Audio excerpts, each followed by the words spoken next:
Tigers coach Damione Lewis. How's it feel to be back home? Man, it feels great, man. You know when you cut me, I bleed orange and green. So just happy to be back at UM. This is where it all started. You know, came here as a young man from Texas, a young kid from Texas, and all I had is what my mom and dad taught me, and had a group of guys. There's like 11 more of us that came in that class, and you know, we put our hard hat on, came through the probation period, and we turned this thing into a national championship football team before we left. So just happy to be back. Do it again. So I guess the opportunity to work with Jason Taylor, just how is that for the workflow going to work, and how much are you looking forward to working with him?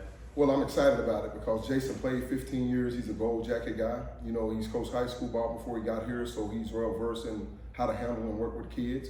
And for myself, kind of the same thing, you know, started in high school, then ended up at FIU with Butch Davis, and went out to Seattle for 4 years, and then spent last year with Coach Prime in Colorado, and now I'm here. So I think what we bring to the table as players and as a coach is going to be very, you know, very good for these kids. It'll just help them develop and turn them into players that can possibly have a chance to go do something when they go play on the next level. And how much did you learn about this coaching at the college level from your year at Colorado? For my year in Colorado, I learned a lot, you know, because it's just a different game than what it is in the pros. I mean, the hashes are more wide than it is in the NFL. The ball is different. The rules are a little bit different. So it's just taking the fundamentals from coaching in the league and then bringing it to the guys at a college level. You know, striking and playing with your feet and staying up and, you know, working your hands in the pass rush and stuff like that, which is all good stuff and the stuff that these kids want to learn. You want to learn how to be an elite pass rusher. You want to learn how to be an elite run player. So just learn those skills in Seattle and as a player. You know, I obviously played for 10 years, but just able to translate that to them to where they understand and get it and can apply that on the field. You talked about being able to help turn Miami into a championship program when you were a player. What do you feel like that transition be like trying to do that from a coaching perspective?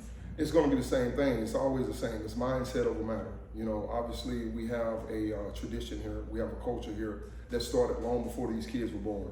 You know, you talk about the Jerome Browns and the Russell Merlins of the world. They set a trend on how you play up front here, and it ain't broke, don't fix it. So we're going to get back to playing that style of football where we can knock back and be physical at the point of attack, ripping off blocks in the run game and being disruptive in the pass game. That's who University of Miami is, and that's what we want to get back to. What can you say about the personnel that you saw in the room, and how excited are you to develop those guys, and did any guys kind of stand out to you? So just looking from the drill point, so all we've been doing is mat drills and doing some stuff out on the field. The guys have been doing their PLPs and stuff. I mean, you see talent there. Like, this is a very talented group. But as far as being able to work with them, I'm excited for Monday for that. So for me, all these guys are here. They're here to play, and I'm going to see what they can do on Monday. So I'm not coming in with any predetermined notion on who's who and what's what. You're going to earn what you get here. So I want these guys to come out and be highly competitive, run into the football, doing the things that I ask, and then we'll start worrying about who's starting and who's not before the season starts. That's kind of where I'm at with that. So everybody's got a blank slate with me, and we're going to work and just see who rises to the top. What has the conversation been like with both Mario and with Coach Hatterman about just their direction, what they see from the defense? So I spend a lot of time with Heatherman just talking about the scheme and how he does things, because I want to do it the way he wants it done. So I think that's the most important thing.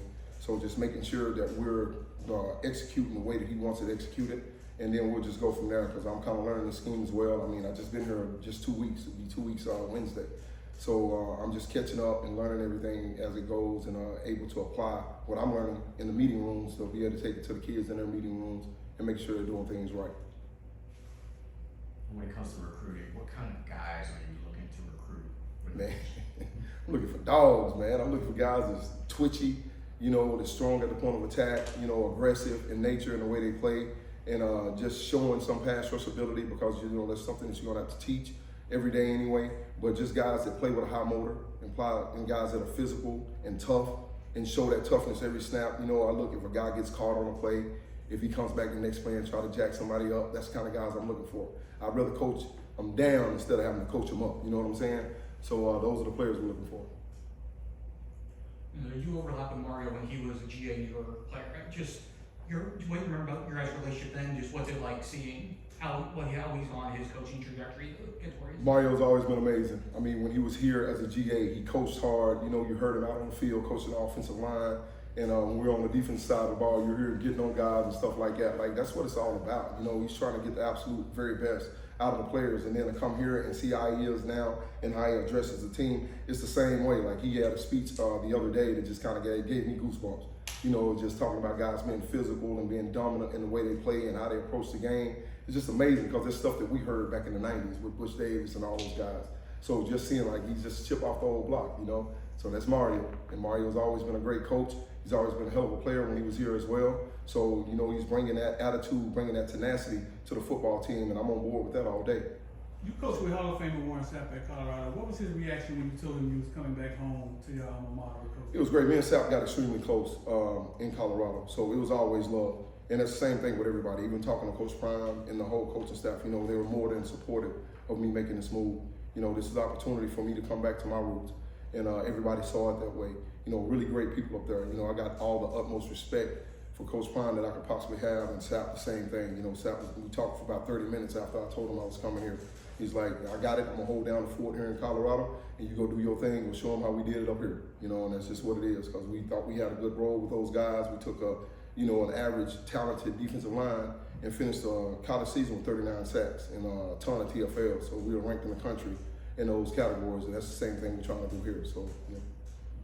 Did you know Corey Hedman before, you know, the hiring process started and everything, and how you got to know him since you got here? I didn't know him before then, but after the interview process started, we talked on the phone quite a bit, you know, just kind of getting familiar with the system and how he saw things, because he was a D-line coach at JMU, and then I know he coached over in Rutgers with Coach Schiano. Schiano's my defensive coordinator here my last couple of years. So there's some light names in there that he's came across that I've worked with, played for before. So, you know, it was more important that we talked and just got a feel for each other and just kind of started that relationship on the phone. And now being here, working with him every day, it's been amazing. You know, he's a really good dude, really good coach. He knows his stuff, really good on the back end with what he wants to do coverage-wise. So I'm all excited for what he's teaching and what he's bringing to the table. Now, you've only been back for about 2 weeks, but you've been part of a legendary program here at Miami 2001 team.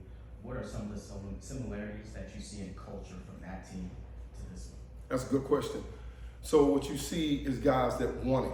They want to get better, you know, and they're looking to be coached, and they're looking to be coached hard, and that's what I'm bringing to the table. And just seeing these guys and how they're approaching their work, how they're coming out, approaching everything out on the field, how they approach the classroom, the learning part of it. They're hungry. They want to win, you know. I know they got a bad taste in their mouth from what happened down the stretch last year, and they want to redeem that. So we're going to try to redeem it.